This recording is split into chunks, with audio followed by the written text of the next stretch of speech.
God, look, Hollywood, that's your boy, Hollywood. He puts it. Hey, what's up guys? So it's your boy Patience once again, and I decided to come at you with a little update. This update is just letting you guys, just giving you a little information on something that was somewhat researched into, and I decided to pass on to you guys, and it may be something that I may also implement into my work as well, guys. So this is based on the distribution of information. Information into the unknown regions, to another satellite, to another celestial body, or whatever your means or cause.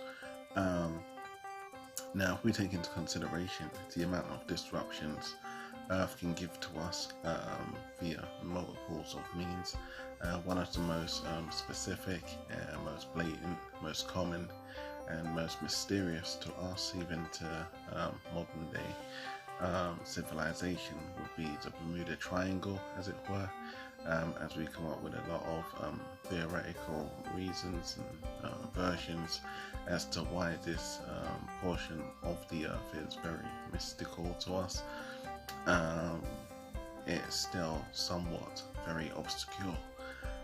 So I've looked into something else as to a lot of information that we may receive to and fro from space when depicting or discovering new worlds, universes, galaxies, and moons, suns, stars alike, which is obviously very interesting. And also when receiving sounds which help us to either one, navigate into a certain region, as to search for a certain object or subject, and the possibilities of that is what I'm trying to come to terms into understanding. Now, not forgetting the Bermuda Triangle and taking into consideration the Earth's magnetospheres, which would be a very strong disruptor of multitudes of information.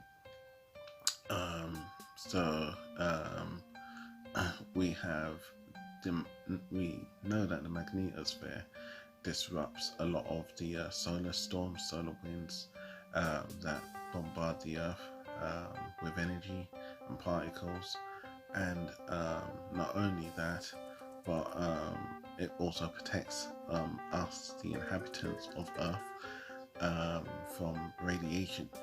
So we gather a lot of heat energy. Even a lot of light is deflected. I believe the light is also, or may also be deflected by the magnetospheres. Also, you got to take into consideration that radio waves and microwaves, which are instruments that can be used for communication and broadcasting, may also be disrupted by the magnetospheres. So we have to assume, when we're speaking of the theoretical events that happen in space, how much of the theories can actually be received to us as facts when there's so many disruptions out there. And that's just speaking of the Earth alone. Obviously we have the Sun, which obviously has its own magnetosphere, as well as all the other planetary bodies within the solar system, and as well as images which can be sent via infrared, and however else images may be sent through long, vast distances. The amount of information that can be scattered and lost into the regions of space due to the disruptions or obstructions of other instruments that will obviously deplete that energy source of reaching its destined location. So this is an aspect that I want to bring into my work. is something that I find very interesting. Let me know what you think of these things. I mean, we know that we have a few mighty names in the business.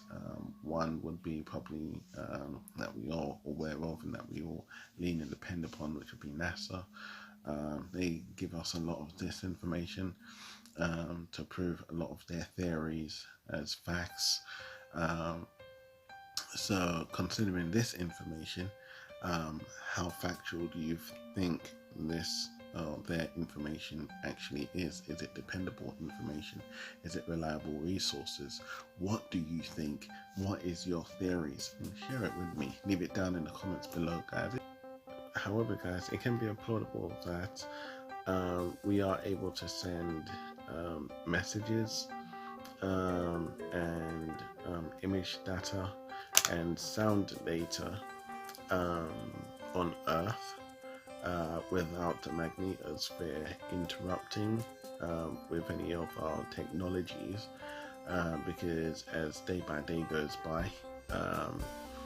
we don't find any disruptions there with technology in any way, which is quite interesting.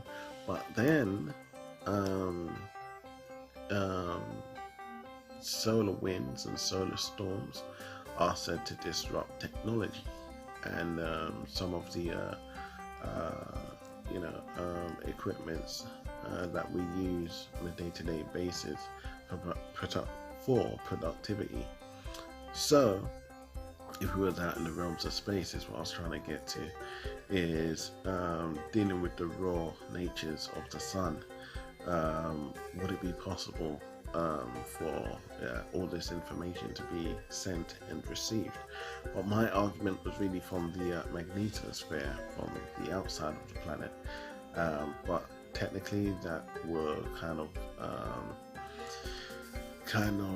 make that argument obsolete, because within the planet, even though it is at the hemispheres, that energy is where it's dispelled, but I'm sure some way, somehow, that energy is also within the planet, but it more expels, it wrecks outwards.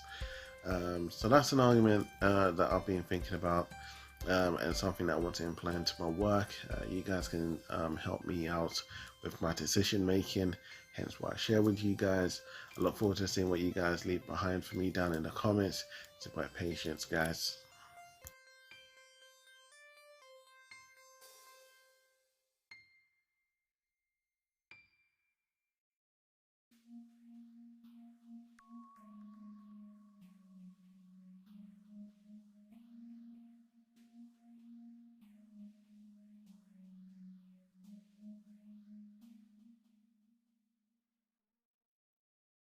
Hard work, hard work, your boy, hard work.